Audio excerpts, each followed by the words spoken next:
एक बच्चा अपने परिवार से रूठ जाता है और नाराज होकर नानी के घर चला जाता है, लेकिन उस बच्चे का मन तो माँ बाप में ही लगा रहता है। भले ही बच्चा नाराज है, लेकिन इंतजार कर रहा है कि उसकी माँ कब हाथ में खाने की थाली लेकर उसे मनाने आए। बच्चा पूरी रात इंतजार करता है, लेकिन उसकी माँ मनाने नहीं आती। रात भर इंतजार करने के बाद सुबह पता चलता है कि उसका पूरा परिवार तबाह हो गया। परिवार पर देर रात को ही मौत बरस चुकी थी और सारा परिवार खत्म हो गया। अब उसकी माँ कभी उसे मनाने नहीं आएगी। ये कहानी है जैसलमेर के भवरू खान की, जो 50 साल पहले के सदमे से आज भी नहीं उबरा है। इस पर देखिए एक रिपोर्ट।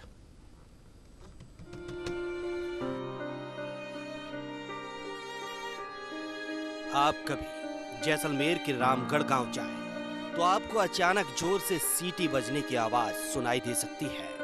आप हैरान होकर इधर उधर देखेंगे तो आपको कोई ट्रैफिक हवलदार नजर नहीं आएगा।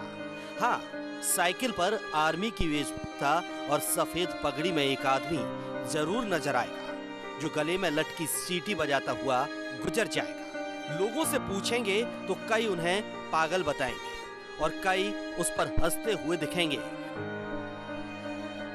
साल 1971 से जब भारत पाकिस्तान के बीच युद्ध शुरू हो चुका था, भवरू खां तब 7-8 साल का बालक था और उसका भरा पूरा परिवार था।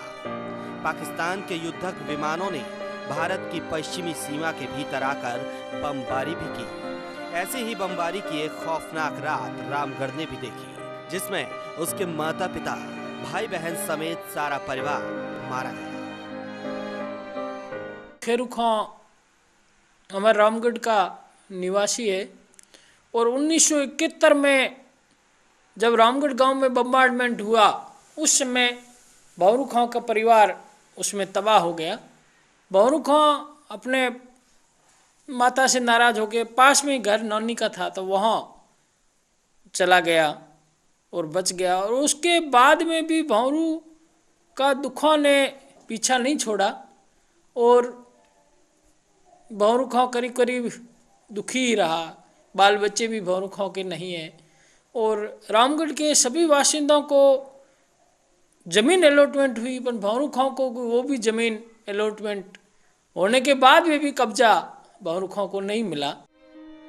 भवरू खान बचपन के उस सदमे से कभी उबर ही नहीं पाया। वो सदा उसे सताता ही रहा। थोड़ी बहुत मेहनत मजदूरी कर घर चलाता रहा।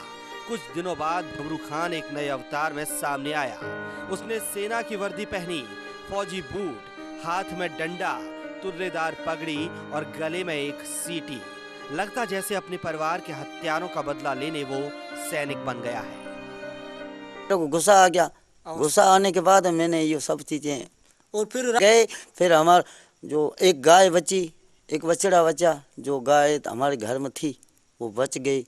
मैंने बोला गाय बच जाएगी, उस टाइम मैंने बोला गाय बच जाएगी ना, माना ना, मैंने खुला कह दिया था। वृतपाल से हमारा मारसा था, उसने 3 दिन मैंने तीसरी की थी, 3 दिन मैंने तीसरी की थी। और हमारा मेंटर कौन, भैर सिंह, अभी सैदान सिंह वकील बना 2003 से। मैं 2003 से तो 10 साल मैंने ठेकेदार की। कब बता हुक्म हो जाता ना, कोई मतलब शैतान आ जाता उसके सामने सीटी बजाता, कोई ऐसा अवसर आ जाता है गार्ड में, उसके सामने सीटी बजा जाता। भवरू खान को कोई सरकारी सहायता नहीं मिली। आज भी उसका गुजर बसर घूम घाम कर जो कुछ मिले और बीमार बीवी की मामूली मजदूरी से होता है। रामगढ़ में नहर आने के बाद उसे भी नहरी कृषि भूमि आवंटित हुआ था, जिसकी पहली किस्त और ब्याज रामगढ़ के सरपंच रहे करण सिंह जाम ने जमा करवाए। पर किस्मत उससे यहाँ भी रूठ गई और उसके मुरब्बे का पट्टा, जो उस समय रजिस्टर्ड डाक से आया करता था, कभी नहीं पहुँचा और वो जमीन से भी वंचित रह गया। 50 साल पहले हुए घटनाक्रम के कारण वो हर दिन खुद से जंग लड़ रहा है। जैसलमेर से चंद्रभान सोलंकी की रिपोर्ट।